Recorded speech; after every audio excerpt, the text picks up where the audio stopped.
Okay guys, so in this video we are going to set up your Deal CRM.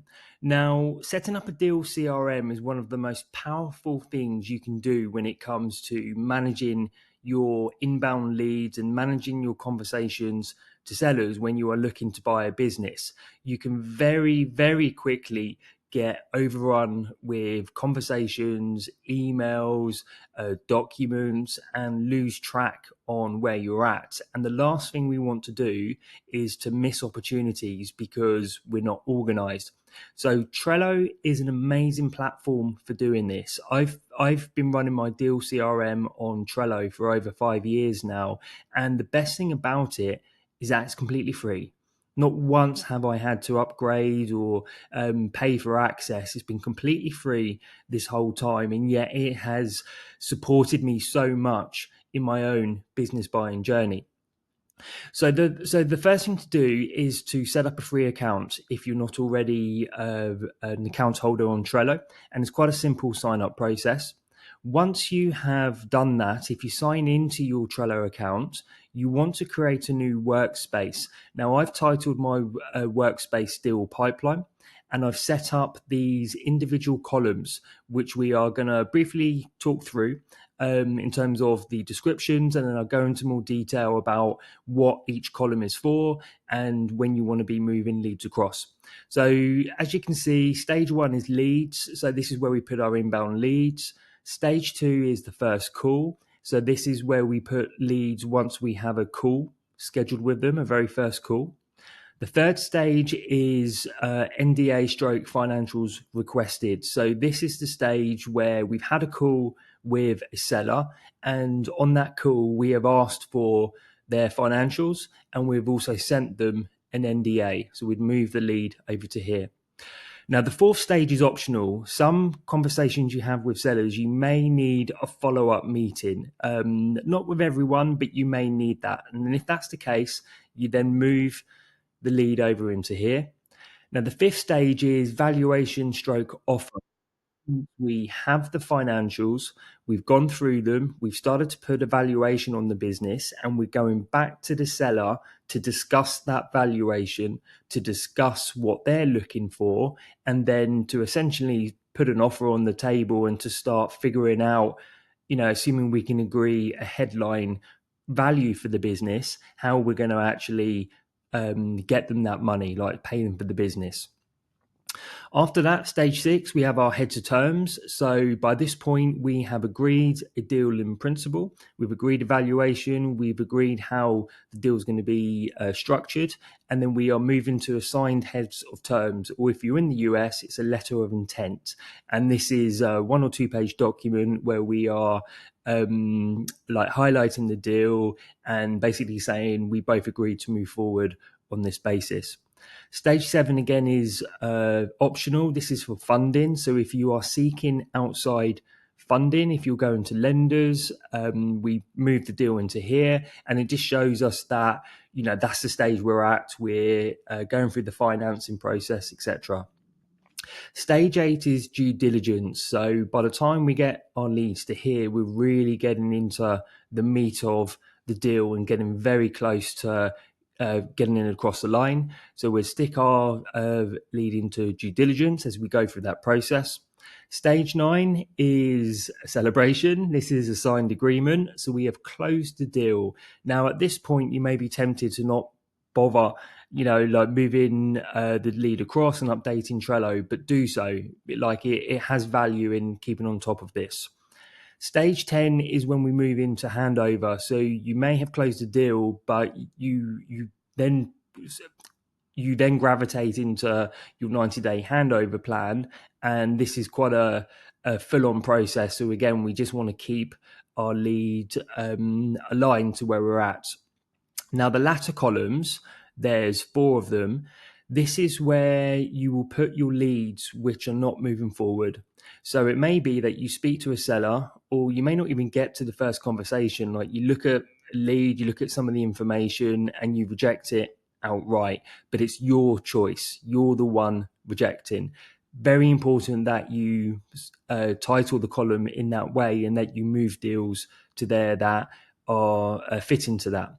The next one is not interested, which is their choice. So they may not, may have had a conversation. The deal may have even got quite far, but for whatever reason, the sellers changed their mind and they're not interested. Now, some of the leads that you will get back, this is particularly applicable if you are sending out like mass lead gen campaigns. For example, you're sending out a batch of 300 or 500 letters. Now, you may or may not have of, like cleansed that database before you sent the letters out, and you may find leads coming back with like when you look at their website, when you have an initial look at them, do a little bit of research, you're like, there's just no way this is of interest, so you could just move them straight into there.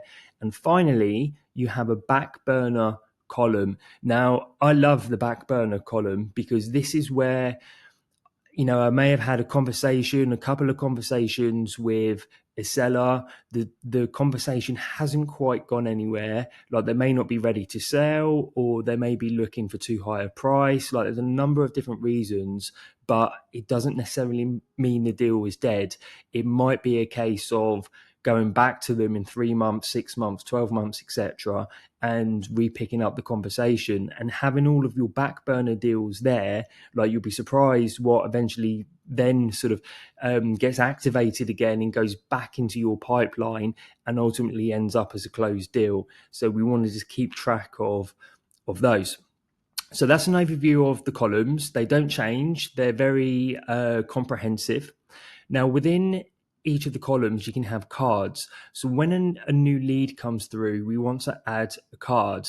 And for the name of it, you simply put the name of the business. And I always like to include like the limited or LTD, or if you're in the US, it could be Inc. And then we add the card. Once we've added the card, we go into that, then you see we have a variety of options. Now, the first thing I do every single time is I go to labels.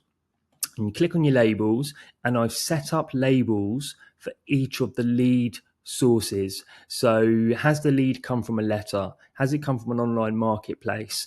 Is a business broker involved? It could be that you found the business on businessesforsale.com or another online marketplace, but it's being represented by a business broker. If that's the case, we will add both of the labels so we know exactly where this has come from. It could be an industry publication, a referral, etc., etc.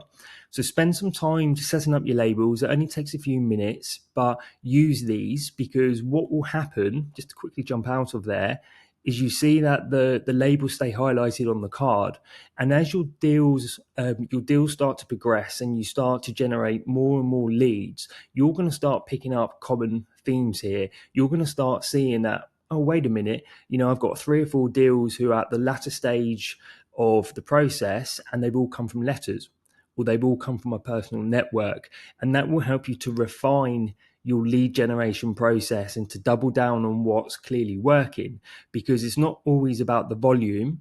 The volume represents how many leads we have in this column.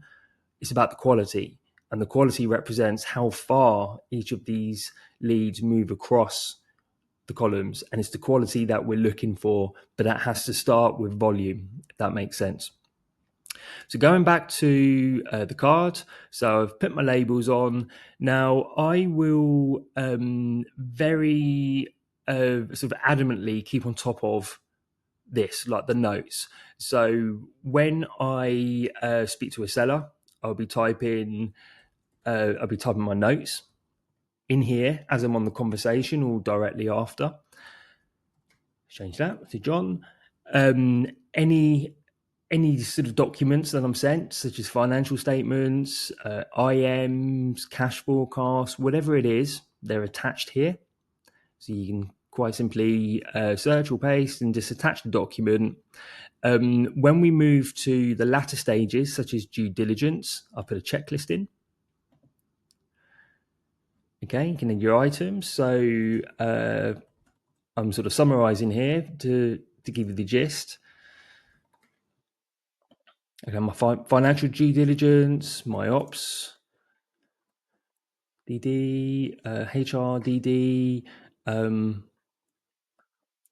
legal DD, etc., etc. I'll come out of that and back in, and you can see from my financial due diligence, I've got a checklist. Like everything can be managed for a deal within this one card, within the wider framework of Trello. You can even connect this with your email. So emails automatically feed through. So any emails from the seller will automatically feed through into Trello. Personally, I don't like to do that. I just like to copy and paste any emails I receive into the description, into a comment, and there we go. Now, this is really powerful. Going back to the back burner leads, this is really powerful when you start building up your back burner leads, because you may have spoken with a seller 6 months ago, and for whatever reason, it wasn't the right time for them. They weren't quite ready to move forward. Now, when you go back to your to that lead within Trello, you're going to have a clear history of all of the conversations, what was said on the phone, the emails that were sent, the documents that were received, which puts you in the most incredible position to then go back to the seller 6 months later with a very light email. Thought I'd drop in, say hi. Still interested in continuing the conversation if and when you're ready, and they will come back, and they will in many cases be amazed that you have, one, followed up with them, but also you have the details. So you may be picking up stuff like they coach their kids' football team, and you can put that into your email. Hope the coaching is going well. And there's little things like that that build the rapport and the trust, which is the foundation for getting deals done. If we don't keep ourselves organized, then it's very hard to be able to do stuff like that. You're relying completely on memory, which is not a fail proof way of doing this. Now, there's only one lead in here.